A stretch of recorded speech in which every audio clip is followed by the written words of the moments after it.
Hey everybody, it's Tim from For All Manakind here to give you the scoop on all these video game streaming services that are out there. And let me tell you, there are a good chunk. Now today we're going to go over 5 of them, the 5 that I've found most intriguing and relevant at this current point in time. The whole point of this video is to hopefully help you, the people, find the gaming streaming service that is best for you and your mobile devices, because who knows, maybe you're at work and you're like, I want to play this game, but there's so many choices to choose which one I do.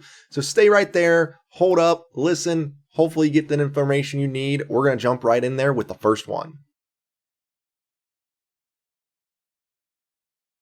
Alright, so the first one on our list here is Stadia. So Stadia is a free service, but it does have a $10 Pro membership if you want that 4K gaming. Otherwise, the free does give you 1080. Now, Stadia is probably the newest service that is on this list. It is from Google, and the thing that separates it the most from everything else is you do have to buy the games again. So if you already own the game on Xbox, but you want to play it on Stadia, you're going to have to buy it again on Stadia. There are some games that do allow cross progression, like Destiny 2, but that's via Destiny 2, not the service itself, right? The service does work really well as long as you have the connection to make it work. I personally have a solid connection. I do get some input lag with it, but you do still get the nice lookingness of the game, whether you play it on a phone, which currently is only on Google phones. You can do it on like the Google Books. You can play it on Mac. You can play it on Windows. If you have a Chromecast, you can play it on your nice fancy TV. To play it on that 4K, though, you will need that $10 Pro membership, which does get you some free games, though. So the Pro membership isn't just for that service. You do get other things with it. It does have some interesting YouTube integration, though. So if you're watching somebody play Assassin's Creed and you're like, oh, I want to play Assassin's Creed right now, and you're a Stadia member, just click the little button that says play and it'll pop you up in your own Chrome window and you can just start playing Assassin's Creed with no downloads or anything. That's one of the highlights of these streaming services is almost all of them, if not all of them, are instantaneous gameplay, which is something I can see being really, really, really relevant in the future. Now, they do need at least a 10 megabits per second speed to get your minimum performance out of it. If you want the best performance, you're going to need 35 megabits per second, which nowadays isn't too hard to come by, but it is what it is. If you're out there using 4G LTE or anything, that's going to be a bit harder to come, but you can still play it as long as you can get that 10. So 10's that sweet point that you need. The input latency is there, kind of like I was saying. My experience with Destiny, it's very minimal, but it is there, and sometimes it's enough to where like I don't want to use it because of that. But with it being a new service and the newest out of them all, I'm sure that that is something that they're going to work on. So if I was going to recommend Stadia for anybody, I'd recommend it to someone who doesn't really have that vast game library, right? Someone who doesn't have all these games already, but wants to try something new, wants to get into something that's early. So if it does and when it does take off, you're already there and you've been part of it for a while. Stadia does work. And if that's something that you're interested in doing, you don't have these games, or you just don't mind rebuying the games to try this new service out there, that is who I personally would recommend Stadia for. All right, so next up on our list is xCloud. xCloud is basically for all you Xbox fans out there like myself. You can play your Xbox games on the go as long as it's in the list. It is free. It is a beta, so it's free. And that's super nice because even if you don't own the game that's in the service itself, it doesn't matter. You can play it. As long as you're in the beta, you can play it. No cost to you at all.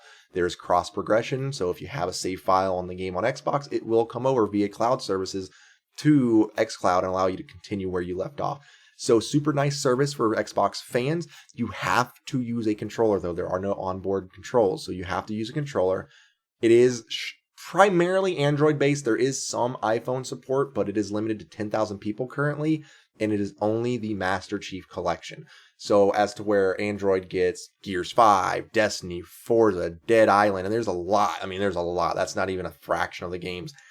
Apple at this point in time is limited to the Master Chief Collection. Now, it only needs a 7 to 10 megabytes per second connection, but it also only gets you 720. So you can't go above 720. But realistically, since it's only used for mobile units like tablets and phones, 720 is more than enough. Like, you really don't need anything higher than 720. So if I was to recommend xCloud for anybody, it would of course be for my Xbox friends and my Xbox fans out there who want to be able to play the games that are on there on the go. It works well. There is sometimes some latency issues, but as long as you have a good sturdy connection, you can play it, and it is definitely playable. You know, these streaming services have come a long way, and as we go along, I'm sure xCloud will get better in that. Latency is going to be one of the biggest hurdle to get over with any of these services, but it is 100% playable. So for those of you who own that Xbox or just don't play a lot of Xbox games but have always wanted to, and you have access to that, that is the service that I personally would probably recommend for you. Now, next up on our list is GeForce Now. I've personally been using GeForce Now the most. It is a free service with a $5 premium that is a limited time premium, by the way, and I think that means it will probably go up in time, but currently it is only $5.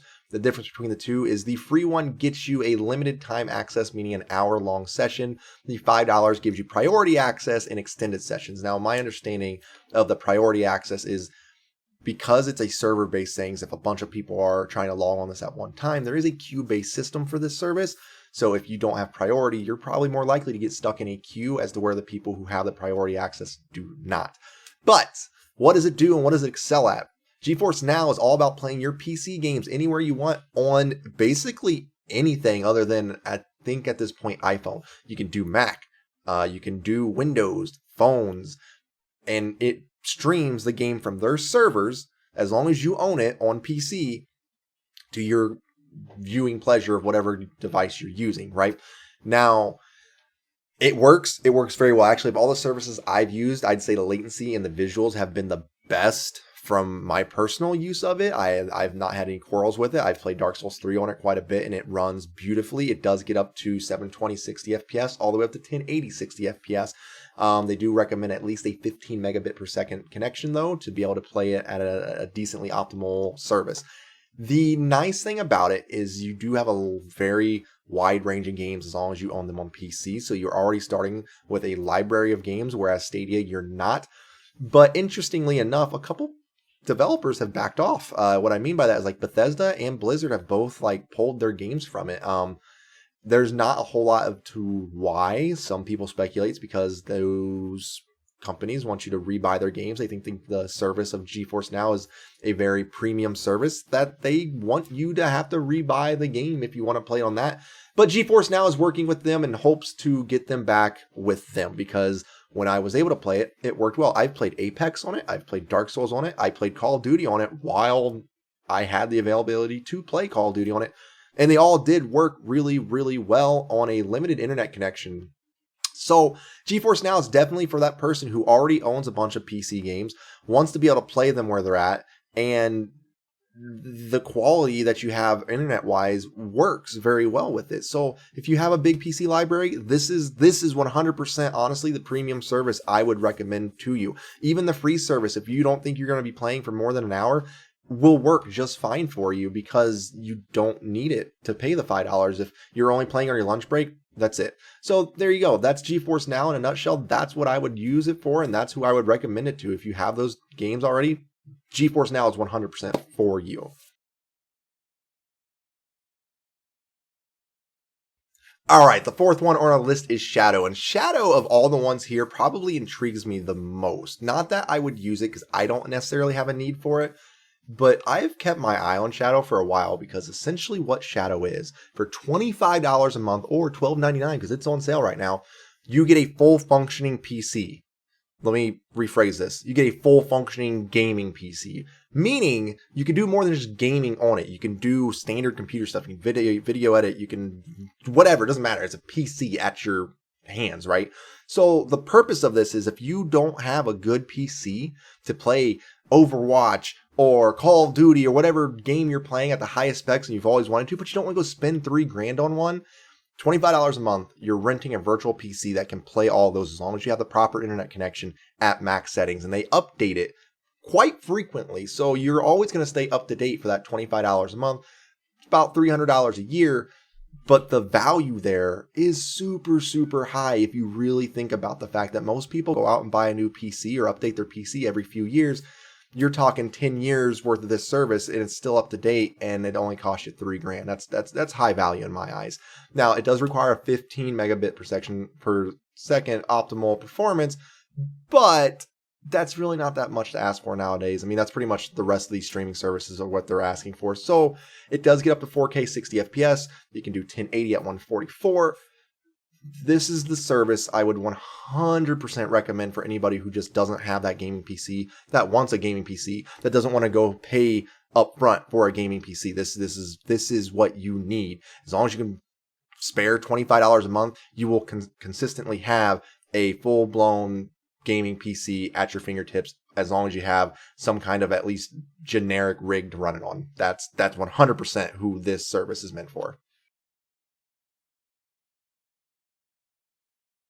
Okay, so last on our list today is Rainway. Rainway was actually brought to me by a Reddit post that I made, and I didn't know of the service. I looked into the service, and Rainway is a very simple service. Very small, very simple. It's 100% free, doesn't cost anything. It uses your PC to stream the games from up to 1080 60 FPS to your mobile devices or Mac or whatever. It doesn't matter. That's what it uses. That's the kicker of it, though. It uses your PC. So instead of using some servers elsewhere and their hardware, you're using your hardware, meaning your computer does have to be on to use the service. For a lot of people, that might not matter. You go to work, you're on your lunch break. As long as you left your computer on when you went home, you can play your games that are supported with this service. And it's free. There are no strings attached. There isn't like a 1-hour session or anything like that. It's just as long as your computer's on, you have a stable connection, which they recommend usually around 10 to 15, you're able to play your games. And that's as simple as Rainway is. From what I've gathered of Rainway, that's as simple as it is. It's supported on iOS, it's supported on Android. So I mean, it has support across the board like Shadow does. And that's what Rainway is. I would recommend, if I was to recommend Rainway to anybody, someone who doesn't mind that their computer's on, maybe you're not using this for travel for a week, you're using this for those simple work days or simple travels where you don't mind having your computer on. I mean, you can't really beat free playing your games anywhere you want for free. Just keep your PC on. Boom, gaming at your fingertips, as long as you have that connection to support it. That's who I would recommend the Rainway service for. But if you're going to travel for quite a bit and you're going to want to keep your PC off, maybe look at one of the other services. But yep, that's Rainway. All right, so that's all the services that I have discovered myself and won over today. Scratch that, reverse it, 5 seconds. Hang on, pause please. All right, and that'll do it for all the services that I have discovered myself. If you guys know of any other services out there that I have not gone over that you enjoy using, please let us know below. Also, if you have maybe any updated information about these services or your experiences yourself, maybe it's not working so well for you, maybe it is working super well for you, let us know because I would love to know that information for myself and to be able to share with others. Thank you guys for watching. Make sure you tune in because we do stream every Tuesday through Friday on Twitch. You can also find our podcast on this YouTube channel along with a bunch of other places. Thanks again so much for being here, watching this. I hope you found it informational. You guys take care.